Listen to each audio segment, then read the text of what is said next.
Skechers, investor loses bid to block take private deal. So apparently 3G wants to take Skechers private and not public anymore. Hmm. Yeah.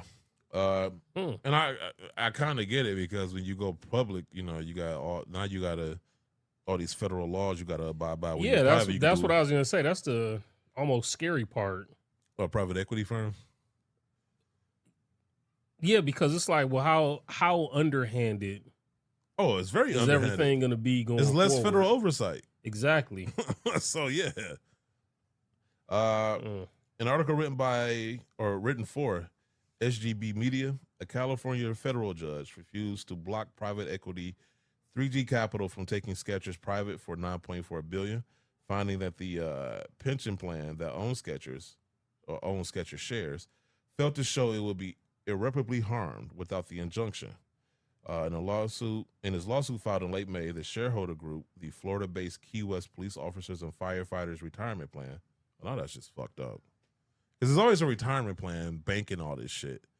Yeah, that's what I was going to say, and I never knew it was. I hate that shit. Now these cops and these firefighters, I feel bad for them. Anyway, requested more details about the buyout, stating that Skechers founder and controlling shareholders' decisions to sell raises red flags.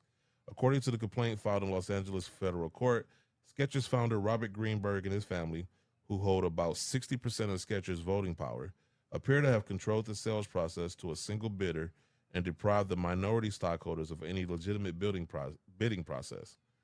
That's kind of fucked up. So basically, they already had a deal. Yeah, he already knew what he was going to do. Place. Yeah. He knew he was going to sell it to. The pension plan implied Skechers' long-standing relationship with 3G prevented a thorough auction process. The fund stated that the buyout should not close until Skechers makes the required disclosures to the U.S. Securities and Exchange Commission, which will help shareholders determine if the sales or if the terms are fair. As it stands, shareholders can choose either $63 a share in cash or $57 plus 1 unit of the new company that will own Skechers through the announced deal. I think I'll go with the 57 plus. Yeah, and keep the new shares. Yeah. How would that work though if it's private now? How would the shares be determined if it's private? I'll look that up. I feel like almost, what is it? I guess the shares would exist, but they would never fluctuate. Maybe that's what I'm saying. It'd be a set price, right? Yeah. Would it be based on the company's value? Because it can't be fixed, right? Because if they bought it for $9.4 billion, right? Let's just say in 10 years it's worth $15 billion.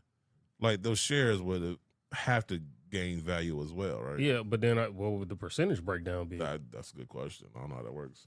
The closing date has not been announced for this deal to go through. According to a report in Bloomberg Law, Judge Percy Anderson charged that the pension plan failed to provide concrete examples of information that would be important in deciding which option to choose. He also noted that there is no shareholder voting decision in this circumstance, given that the merger was approved due to Greenberg's majority ownership status. So yeah, if he owns 60%, it doesn't matter what anybody else said. Yeah, but you still got to follow. There's certain the process. Yeah, there's a process. And I hate when this happens too, because it feels like the rich just get richer, and a lot of times, it feels like you being a small guy going against, a billionaire in a court of law. Even though we say, justice is blind, it doesn't really feel blind. It feels like a lot of times, because they can afford better lawyers and because they have more money, they win cases not based on merit but based on who they are. So you get nothing. You lose. Good day, sir. It makes me think about a few people. I just saw something. I was watching the History Channel. They was talking about the man who invented the television. And he actually invented it in high school. Like he was like 15, right? Like he thought, like basically his blueprint was the groundwork for his invention later, right? It took him years, And so he invented it. And so I think it's RCA, I believe. Basically, he owned all the radios. And not only did he own all the radios, but he owned all the components and all the patents for it. So in order to make a radio, you had to use one of his patents, right? So he made money from the licensing, just from other people making radios, right? So news comes out that television, somebody invented television. Well, he could see the writing on the wall. Like, if television comes out, that's the end of radio. Right. So he tries to come out with his own version of television. Problem is, it's hard to make it without using his patent, right? Mm.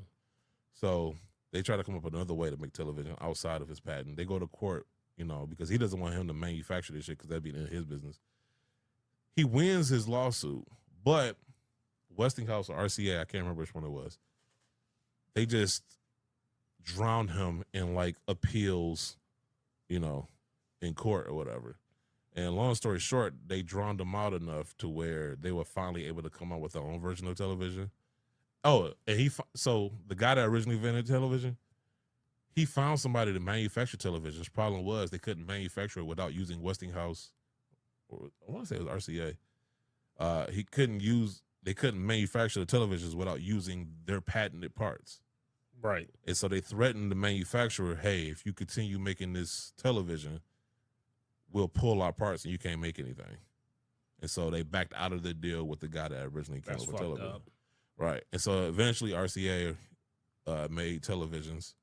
And, you know, so now they look like they were the true inventors when they weren't.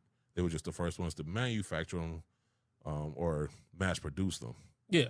And it's just fucked up. But he had the money and the funds to do that. Like, and he had the connections within the government, you know, and, you know, certain politicians to do that. So it was just kind of fucked up that the little guy gets drowned out like that. Wow.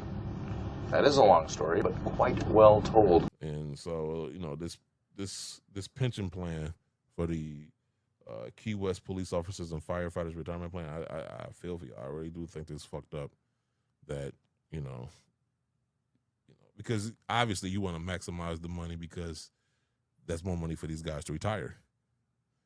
And if you're not doing the proper bidding process, you don't know what other deals could have came up. Right. You know. Right. But it sounds like to me the guy from Skechers wanted to just kind of get out.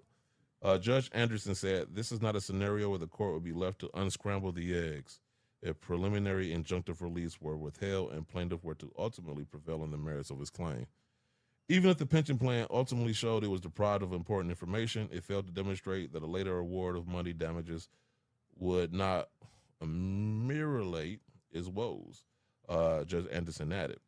He noted that the SEC is still reviewing the deal and may ultimately request additional disclosures. Skechers recently priced more than $6 billion in debt to support his buyout. So it's just, you know, like I said, the rich get richer, man. It's kind of fucked up.